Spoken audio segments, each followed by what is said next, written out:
Fundació Godia canvia de casa.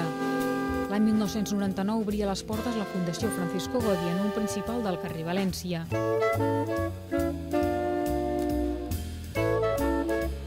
Ara les obres d'art d'aquesta col·lecció estrenen nova seu, la Casa Modernista Garcia Nogués, al carrer Diputació de Barcelona.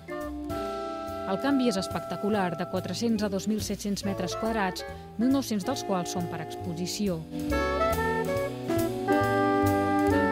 La Casa Garcia Nogués del 1905 i obra d'Enric Sagnier ha estat remodelada de manera respectuosa amb l'estructura circular de la planta noble, restaurant-ne nombrosos elements decoratius de sostres i columnes, com les pintures murals d'espais com la sala de música i el paviment.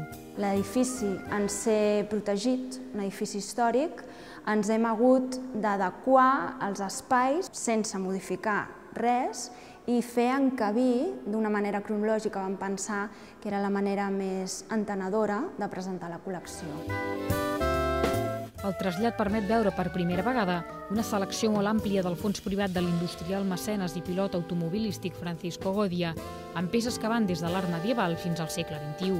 És un recorregut molt ampli de gairebé 300 obres d'un fons de 1.500, que va des del romànic passant pel gòtic, al renaixement, al barroc, al modernisme, fins a l'art del segle XX, amb obres de Tàpies, Miró, Picasso, Barceló o Magritte, i també un extens fons de ceràmica i fins i tot 2 cotxes. Quan vam inaugurar la Fundació el 1999, pràcticament era més conegut Francisco Godia com a corredor de fórmula, Paco Godia, com se li deia en aquest moment, que com a col·leccionista d'art. Ens demanaven als seguidors de la fórmula que a veure si podien portar algun cotxe.